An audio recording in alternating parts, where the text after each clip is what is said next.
SP Velumani, Sengottaiyan இப்படி திரும்ப திரும்ப இவர்களுடைய பெயர் அடிபடுவதற்கு என்ன காரணம்? வணக்கம் வேந்தர் டிவி நேயர்களுக்கு. அண்ணா அக்னீஸ்வரன் தெளிவா சொன்னாரு. ஒரு வீடை இடிக்கிறதுக்கு ஜேசிபி வச்சு 3 மணி நேரத்துல இடிச்சிடலாம்னாரு. இந்த அதிமுகங்கிற கட்டமைப்பை உருவாக்கி தந்த புரட்சி தலைவி அம்மா அவர்கள்ட்ட இருந்து அதை மீட்டெடுத்து அண்ணன் ஓபிஎஸ் அவர்கள் அழகான ஒருங்கிணைப்பாளர் இணை ஒருங்கிணைப்பாளர்னு சொல்லி இந்த இயக்கத்தை கட்டுக்கோப்போட கொண்டு போனதை 10 நாளைக்கு முன்னாடி வரைக்கும் ஒருங்கிணைப்பாளர் இணை ஒருங்கிணைப்பாளர் சொன்ன எடப்பாடி பழனிசாமி அப்படியே 10 நாள் முடிஞ்சு இந்த வீட்டை சின்னாபின்னம் ஆக்கி போட்டார். அதுதான் சொல்றேன், ஜேசிபியே தேவையில்லை. அவ்வளவு மோசமான சூழ்நிலையில உருவாக்கி கொடுத்துட்டாரு. இன்னைக்கு எத்தனை இடத்துல அதிமுக இரட்டை இலை சின்னத்தோட டெபாசிட் வாங்குமாங்கிற ஒரு சூழ்நிலை கேள்விக்குறியோட இந்த வர 4ஆம் தேதி அன்னைக்கு தெரியும். அந்த ஒரு சூழ்நிலையில இருக்கு. ஏன்னா கண்டிப்பா எங்க மாவட்டத்துல கிடைக்காது, கன்னியாகுமரி மாவட்டத்துல. இது போக பல மாவட்டங்களை நாம சொல்லலாம். அது மாதிரி அண்ணன் அக்னீஸ்வரன் சொல்றது, புரட்சி தலைவர் உருவாக்கின கட்சி, புரட்சி தலைவி அம்மா உருவாக்கின கட்சி, ஓட்ட தெரியாத ஆளு அதிமுக ஓட்டி இன்னைக்கு படு பாதாளத்துல தள்ளிடுவாருங்கிறதுனால இப்ப மூத்த அமைச்சர் அவர் என்ன தப்பு பண்ண அக்னீஸ்வரன் கேளுங்க. செங்கோட்டையன் பொதுச் செயலாளருக்கு தகுதி இல்லாதவரா? இல்ல அதிமுக பொதுச் செயலாளரா இருக்க கூடாது சொல்றதுக்கு நீங்க என்ன செய்ய? அவரே எதிர்ப்பு தெரிவிக்கலையே. அவரே எதிர்ப்பு தெரிவிக்கல. எல்லாரும் ஒற்றுமையா தானே இருக்காங்க. நேத்து பிறந்த நாள் கொண்டாடுறாங்க, எல்லாரும் ஒத்துமையா தானே இருக்கிறாங்க. அவரோட வலிக்கு நான் வாரேன். நான் இதுக்கு சொல்லல. நீங்க என்ன செஞ்சீங்களோ தன்வினை தன்னை சுடும். நீங்க என்ன செஞ்சீங்க? நல்லா இருந்த இடத்த பின்னாடியே பொதுக்குழுன்னு ஒண்ணு போலி பொதுக்குழுவால கூட்டி ஒரு பொதுச் செயலாளரை தேர்ந்தெடுத்துக்கிட்டு அதை நீதிமன்றத்தால கொண்டு வந்தீங்க. நாளைக்கு இதே வேலையை தான் எடப்பாடி பழனிசாமியை வெளியே தள்ளிக்கிட்டு இதே மெஜாரிட்டி இவரால தோல்வி 10 தோல்வி பெற்ற பழனிசாமி இவர் வேண்டாம் இன்னி கட்சிக்கு சொல்லிக்கிட்டு அவங்க இன்னொரு தலைமையை உருவாகும் போது பிளவு உருவாக தான் செய்யும். இல்ல அது யூகமான்னு கேக்குறேன். இது யூகமா? யூகமா இது ஒரு பேராசிரியர் பேசக்கூடிய பேச்சா? இதுக்கு என்ன ஆதாரம் இருக்கு? எந்த இடத்துல எதிர்ப்பு தெரிவிச்சிருக்காங்க? அதனால பிளவு ஏற்படும்னு சொல்ல முடியுமா?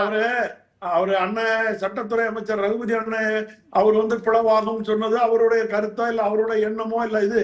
ஆனா இன்னைக்கு தமிழ்நாட்டுல தொண்டர்களும் தமிழக மக்களும் இந்த ஜூன் 4ஆம் தேதிக்கு பிறகு அதிமுக ஏற்படக்கூடிய படு தோல்வியை கண்டு எடப்பாடி பழனிசாமி இந்த கட்சிக்கு தலைமையேற்க தகுதியற்றவர் ஒரு முடிவுக்கு தான் இந்த தீர்ப்பே வரப்போகுது. ஜூன் 4ஆம் தேதி மக்களின் தீர்ப்பு, மகேஸ்வரன் தீர்ப்பு. அதனால அந்த தீர்ப்பை ஏத்துட்டாருன்னா எடப்பாடி பழனிசாமி மானத்தோட அவர் வெளியில போயிருவாரு. இல்ல இப்ப இன்னைக்கு தேர்தல் பிரச்சாரத்துல கூட அதிமுகவை காப்பாற்ற வேண்டும், அதிமுகவை யாராலும் அழிக்க முடியாது அப்படின்னு பிரச்சாரத்துல பேசுறாரு இபிஎஸ். அதே சமயம் அமித்ஷா திமுகவும் அதிமுகவும் ஊழல் கட்சிகள் அப்படின்னு ஓப்பனா பேசுறாரு.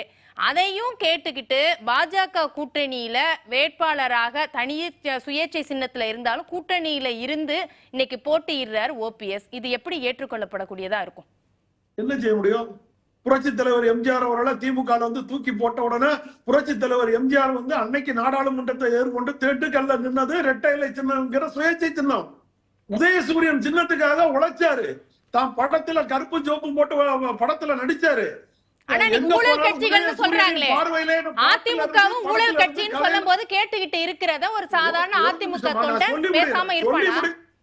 நீங்க சொல்லி முடிஞ்ச பிறகு இடையில கேள்வி கேளுங்க. அதான் புரட்சி தலைவர் எம்ஜிஆர், அப்படிப்பட்ட புரட்சி தலைவர் எம்ஜிஆர் மக்களும் தொண்டர்களும் ரசிகர்களும் சேர்ந்து தலைவா நீ நில்லுன்னு சொல்லும் போது சுயேட்சை சின்னத்தை தேடி சுயேட்சை சின்னத்துல நிக்க விட்டு மாயத்தை வர நாடாளுமன்ற தேர்தலில் வெற்றி பெற வச்சாரு. அப்படிப்பட்ட புரட்சி தலைவர் எம்ஜிஆர் உதயசூரியனையே ஏத்து இரட்டை இலை சின்னத்தை உருவாக்குனாரு. உருவாக்கி தொண்டர்கள் மக்கள் அதுல வந்தாங்க. இன்னைக்கு நீங்க கபலீகரம் செஞ்சு வச்சிருக்கீங்க, நீதிமன்றத்தின் மூலமா கபலீகரம் செஞ்சு வச்சிருக்கீங்க. சார் அந்த இருங்க அந்த வரலாறெல்லாம் எல்லாம் நம்ம நிறைய பேசிட்டோம். நான் கேக்குறது என்னன்னா, இன்னைக்கு அண்ணாமலை அவர்கள் பேசுறாங்க, ஊழல் கட்சின்னு பேசுறாரு அதிமுகவை. அதையும் பொறுத்து கொண்டுதானே ஓபிஎஸ் இருக்கிறாரு. அப்ப உங்களுடைய சுயநலம் தான் இதுல பெருசா இருக்கா, இல்ல இபிஎஸ் அதிமுகவுக்கு முதன்மையானவரா இருக்காரா? ஊழல் கட்சிங்கிறது 4500 கோடிக்கு திமுக போட்டாங்க. என்னாச்சு இது வரைக்கும் தெரியல. எஸ்பி வேலுமணி மேல வழக்கு போட்டாங்க, அதை பத்தி என்னன்னு தெரியல. விஜயபாஸ்கர் மேல வழக்கு போட்டாங்க, அண்ணன் இவரு நம்ம அம்பலா அண்ணன் அவரு பேர்ல வழக்கு போட்டாங்க. எல்லாம் பத்திரத்துறை நின்னது எல்லாமே திமுக ஆட்சியில பேரம் பேசப்பட்டு நிக்கப்பட்டதா என்னங்கிறது தெரியலையே. சரி இருங்க, நீங்க திமுகவை பேசுறீங்களே தவிர பாஜகவை டச் பண்ண மாட்டேங்கிறீங்க. இதுக்கு நாங்க பாஜக கூட்டணி கட்சிங்க, கூட்டணி கட்சி. ஆனா அதிமுக ஒருங்கிணைப்பாளர் தானே இன்ன வரைக்கும் கிளைம் பண்ணிட்டு இருக்கீங்க. ஆமாங்க, அதிமுக அப்ப அவர் பேசுறத கேட்டுட்டு இருப்பீங்களான்னு தான். நீங்க இந்திய சரித்திரத்திலேயே இந்திய வரலாற்றிலேயே ஒரு சுயேட்சை வேட்பாளரை தன்னுடைய தேசிய ஜனநாயக கட்சி கூட்டணியில சேர்த்து பண்ணிருக்கும் போது எவ்வளவு பெரிய உணர்வு இருக்கணும் நீங்க சொல்லுங்க. சரி, நான் எடுத்துக்கிறேன் இருங்க. இதுக்கு சுருக்கமா அக்னீஸ்வரன் நீங்க பதில் சொல்லுங்க. அண்ணாமலை அவர்கள் பேசும்போது இரண்டுமே ஊழல் கட்சின்னு தான் சொன்னார். திமுகவையும் சொன்னாரு, அதிமுகவையும் சொன்னாரு. இதை எப்படி அதிமுக ஏற்றுக்கிறத ஒரு மனப்பான்மையில எப்படி அடுத்த கட்டத்துக்கு போக முடியும்? இந்த தேர்தலில் கூட்டணியில பாஜக அதிமுக கூட்டணிக்கு முட்டுக்கட்டையா இருந்தது இந்த பேச்சு தான் காரணம். புரட்சி தலைவர் எம்ஜிஆரையும் செல்வி ஜெயலலிதா அம்மாவையும் பேரறிஞர் அண்ணாவை பற்றி பேசினது தான் இந்த கூட்டணிக்கு நடக்காம போனதுக்கு காரணம். நடந்திருந்தால் இன்னைக்கு திமுக வெற்றி பெறுவதற்கு மாறுதட்டிக்கிறவே மாட்டாங்க. அது ஒரு காரணம். ரெண்டாவது, எதிரிக்கு எதிரி நண்பன் திரு எடப்பாடி பழனிசாமி அவர்களை இவர்களால் ஏத்துக்கிற முடியல.